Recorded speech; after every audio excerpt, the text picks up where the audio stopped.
Kedatangan etnik pelarian Rohingya kini menjadi kerisauan rakyat Malaysia. Mana tidaknya setiap hari semakin banyak cerita yang kurang sedap didengari tentang mereka. Keputusan kerajaan Bangladesh menggazetkan sebuah pulau tidak berpenghuni di wilayah selatan Chittagong untuk menempatkan pelarian Rohingya telah menyebabkan ramai yang mempersoalkan kenapa kerajaan Malaysia tidak mencontohi tindakan berkenaan, iaitu dengan menggazetkan satu kawasan khas untuk menempatkan pelarian Rohingya. Mungkin ramai yang tidak tahu bahawa Malaysia tidak menandatangani Konvensyen Pelarian 1951 untuk melindungi pelarian secara tetap di negara kita demi menjamin kedaulatan negara. Sungguh pun begitu, kita tetap mengizinkan mana-mana pelarian untuk transit di negara kita sebelum dihantar ke negara ketiga.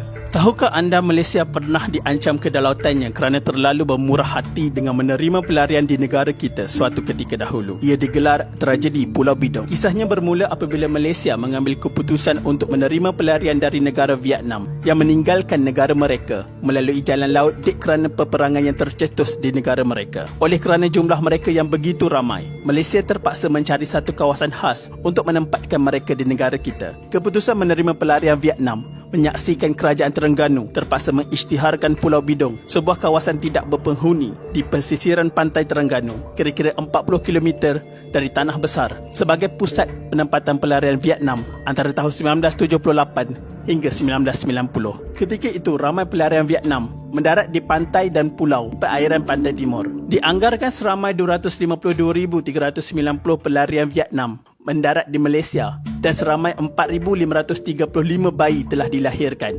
Jumlah pendaratan paling tinggi ialah dengan kapal Hai Hong di Pelabuhan Kelang yang membawa 2,400 orang pada 1978. Keputusan Malaysia ini dilihat sebagai satu keputusan kemanusiaan dalam menangani isu pergerakan pendatang, khususnya berkaitan penyeludupan dan pemerdagangan manusia. Ia juga menyaksikan kedudukan dan peranan Malaysia sebagai pengerusi ASEAN semakin kukuh dan membuka mata dunia luar terhadap Malaysia. Tapi persoalan yang timbul, kenapa perlu Malaysia yang menjadi hero dalam pergolakan dan krisis di negara ASEAN? Kewujudan Pulau Bidong suatu masa dahulu dilihat sebagai sifat kemanusiaan sebuah negara kecil yang sudah membangun dalam memperjuangkan hak asasi manusia. Tetapi di sebalik sifat kemanusiaan ini, timbul satu persoalan membabitkan penduduk tempatan dan nelayan di sekitar Pulau Bidong yang memperjuangkan hak mereka dan mahu kawasan itu dijadikan kawasan bebas kepada nelayan. Bagi nelayan sekitar Pulau Bidong, pulau ini bukan sahaja menjadi lubuk sotong, tetapi juga menjadi kawasan tangkapan ikan Zon B, iaitu untuk nelayan pukat jerut dan pukat tunda. Tindakan kerajaan mengisytiharkan Pulau Bidong sebagai kawasan keselamatan pada 1976 menghalang nelayan untuk menangkap ikan menghampiri Pulau Bidong. Beberapa kes nelayan dihalau oleh pasukan petugas pendatang haram Vietnam kerana dikatakan menceroboh kawasan larangan sewaktu bot mereka menghampiri Pulau Bidong untuk berteduh daripada ribut, menyebabkan mereka terpaksa meredah laut bergelora untuk berteduh. Kemarahan mereka memuncak pada Februari 1989 apabila Persatuan Nelayan Terengganu bercadang menuntut ganti rugi sebanyak RM36 juta daripada Suruhanjaya Tinggi Bangsa-Bangsa Bersatu mengenai pelarian. Alasannya ialah kira-kira 3,000 nelayan terjejas pendapatan kerana penempatan pelarian di pulau itu menyebabkan mereka tidak boleh menangkap ikan di sekitar Pulau Terbabit. Mendengar rintihan rakyat membuatkan wujudnya konflik antara kerajaan negeri dan kerajaan pusat. Selepas hampir 12 tahun Malaysia menempatkan pelarian Vietnam di Pulau Bidong Terengganu bermula tahun 1978, jasa baik kerajaan membenarkan mereka menumpang di situ dibalas dengan demonstrasi berdarah pada awal 1990-an. Tunjuk perasaan itu bermula apabila tersebarnya berita mengatakan PBB membuat keputusan untuk mengeluarkan mereka dari situ untuk dihantar ke negara ketiga. Memang itu yang mereka impikan, tetapi mereka tidak mahu melalui proses saringan, syarat yang perlu dilalui untuk layak dihantar ke mana-mana negara. Akhirnya, sakibaki 16,000 pelarian yang berada di situ nekat untuk mengadakan tunjuk perasaan membantah keputusan mengadakan saringan antara pegawai dan anggota keselamatan yang berdepan detik getir bersama 5 rakan setugas Jabatan Penjara, 15 anggota polis serta 2 anggota tentera. Majlis Keselamatan Negara MKN, Jabatan Perdana Menteri itu turut dibantu 30 Ikatan Relawan Malaysia RELA. Namun jumlah itu jauh lebih kecil jika dibandingkan dengan 16,000 penghuni Pulau Bidong. Keputusan PBB strategi itu tidak dimaklumkan lebih awal menyebabkan pasukan khas ini tidak menyangka akan berlaku demonstrasi di depan bilik gerakan mereka. Demonstrasi itu berlanjutan selama seminggu disusuli dengan mogok lapar. Mereka enggan menyentuh makanan yang disediakan petugas Palang Merah Antarabangsa. Pada masa yang sama, banyak poster-poster mula dinaikkan dan ada antaranya yang bertulis, "Hidup atau mati.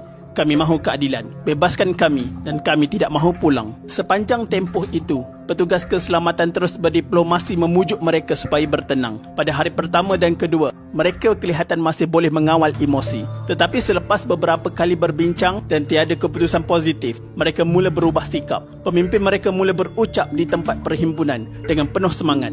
Kemuncak tunjuk perasaan itu memang mengerikan kerana ramai yang mencederakan diri sendiri, menikam badan dengan senjata tajam. Mereka mahu menunjukkan tanda protes kepada PBB. Demonstrasi itu berakhir dengan aman selepas beberapa perundingan dan akhirnya semua penghuni di Pulau Bidong dipindahkan ke kamp Sungai Besi sementara menunggu proses menghantar mereka ke negara ketiga. Pelarian Vietnam yang terkenal dengan sikap agresif akibat desakan hidup di negara mereka serta kesan perang antara Vietnam Utara dan Vietnam Selatan juga tidak terlepas daripada masalah jenayah dan disiplin walaupun dikawal ketat. Konflik ini berakhir pada 30 November 1991 selepas kerajaan mengumumkan Pulau Bidong akan ditutup daripada menjadi pusat penempatan sementara pelarian Vietnam. Upacara penyerahan yang dilakukan oleh bekas Timbalan Perdana Menteri ketika itu Tun Ghaffar Baba kepada Menteri Besar Terengganu Tan Sri Wan Mokhtar Ahmad menandakan Pulau Bidong yang menempatkan pelarian Vietnam sejak 1975 bebas daripada jajahan rakyat asing. Menurut pemerhati politik ketika itu, keputusan menutup Pulau Bidong sepatutnya sudah lama dibuat oleh kerajaan.